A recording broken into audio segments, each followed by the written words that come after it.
आदमी मर गया, पहुंच गया ऊपर। उसने बोला भगवान तू तो बहुत बेकार आदमी है, तेरे को सब पता होता है कि इस मौसम के अंदर बरसात नहीं करनी, तू काय को करता है? तेरे को नहीं पता होता ये बरसात का मौसम नहीं है, फसल खड़ी है। तेरे को तो सब पता है कि अभी धूप नहीं चाहिए, काय को दे रहा है? तेरे को सब पता है कि यहाँ पानी नहीं चाहिए, वहां बाढ़। तो तू ऐसा कर, ये कुछ दिन के लिए ये गाड़ी मुझे चलाने दे। भगवान ने बोला देख जिद मत कर। उसने बोला मुझे कर रहने दे प्रभु, और मैं ऐसे चलाऊंगा देख दुनिया, तेरे को चलाना ही कुछ नहीं आता। जब ओला नहीं चाहिए तू ओले गिरा देता है, इससे क्या चीज बाहर की है? उसने बोला देख तंग मत कर। तो भगवान ने बोला ठीक है ड्राइविंग सीट पर तू बैठ जा। किसान ने फसल उगाई, जब पानी चाहिए था पानी बस, तापमान जितनी टेम्परेचर जितनी डिग्री चाहिए थी उतना डिग्री दिया, जितना पानी उतना पानी, जितने तापमान उतना तापमान, जितनी ओस जितनी फॉग चाहिए गेहूं को पकने में उतनी फॉग दी, टाइम पे बारिश आई, जितनी चाहिए उतनी हुई। 1 साल के बाद फसल काटने का मौका आया, उसने कहा भगवान देख क्या लहला रही है, कोई टेंशन नहीं है, हम चलाते हैं, तू क्या चला रहा था? भगवान ने कहा कोई बात नहीं। देख किसान ने फसल काटी, और जब फसल को काटने के बाद उसको प्रोसेस किया गया तो उसमें एक भी दाना गेहूं का निकला ही नहीं। उसने बोला ये क्या है? मैंने तो सब ठीक किया था, फसल भी हुई, गेहूं ही नहीं है। उसने बोला पौधे को तेज हवाओं का सामना करने का मौका ही कहां दिया तूने? तेज बारिश में उनको लड़ने का मौका ही कहां दिया तूने मौका ही कब दिया कि वो चुनौतियों का सामना कर सके? और जब मौका ही नहीं दिया तो उसमें से अंकुर हुआ ही कुछ नहीं। कल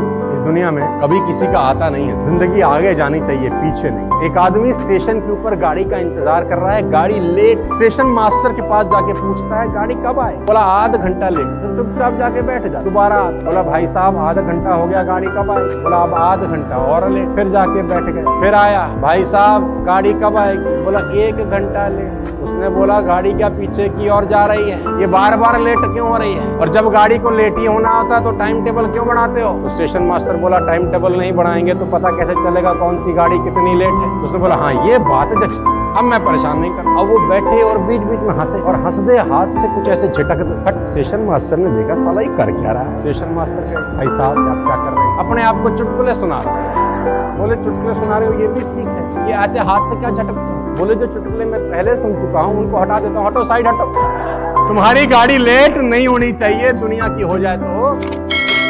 एक ऊंट और एक ऊंट का बच्चा चिड़ियाघर में, उसने अपनी माँ से पूछा कि माता ये हमारे पीठ पे कुबड़ क्यों होता है? तो माँ ने जवाब दिया बेटा रेगिस्तान में कभी कभी पानी नहीं मिलता बहुत समय तक, तो पानी स्टोर करने के लिए नेचर ने हमको ये कुबड़ दिया है कि हम पानी बहुत सारा एक साथ ड्रिंक कर सकते हैं, इसको सेव सिक्योर कर सकते हैं। अगर हमें बहुत दिन तक पानी ना मिले तो अंदर का वाटर से हम लोग अपनी लाइफ को मेंटेन कर सकते हैं। बेटे को बात समझ में आ गई, उसने कहा वेरी गुड। उसने बोला माँ हमारे ये पैर इतने बड़े बड़े क्यों हैं, ये पंजे हमारे इतने बड़े बड़े क्यों होते हैं? उसकी माँ ने बोला बेटा रेगिस्तान बहुत लंबा होता है, दूर तक जाना होता है, तो दूर तक जाने के लिए ईश्वर ने हमको बड़ा पंजा दिया है, बड़े पैर दिए। बेटे को बात समझ में आ गई। बेटे ने तीसरा सवाल पूछा कि हमारी आंखों के आगे इतने बड़े बड़े बाल क्यों हैं? तो उसकी ऊँटनी माँ ने कहा कि बेटा रेगिस्तान में आंधी बहुत चलती है, रेत उड़ती है, तो रेत हमारी आंखों में ना आ जाए इसलिए ईश्वर ने हमको आंखों के आगे हेयर्स दिए, बाल दिए। अब वो जो ऊँटनी का बेटा था उसने चौथा सवाल पूछा, और उस चौथे सवाल ने उसकी माँ को चारों खाने चित कर दिया। उसने कहा अच्छा कुबड़ पानी सेव करने के लिए रखा है? माँ ने बोला हाँ।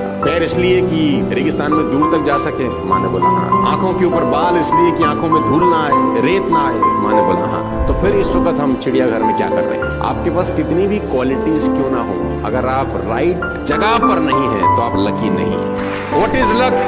सही जगह पर, सही समय पर और सही लोगों के बीच में बैठने को बोलते हैं लक। जंगल का सबसे बड़ा जानवर कभी भी शेर होता ही नहीं।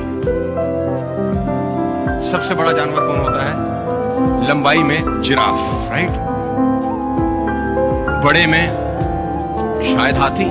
सबसे फुर्तीला कौन होता है? चीता। सबसे क्लेवर कौन होता है? लेकिन साला इनमें से कोई राजा नहीं होता ना, तो ये क्वालिटीज चाहिए ही नहीं ना रूल करने के लिए। राजा कौन होता है?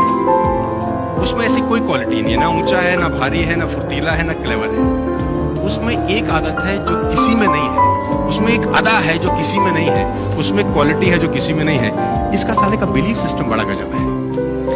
इससे किसी ने पूछा कि तू राजा क्यों है, तेरे में तो कैसी कोई क्वालिटी नहीं?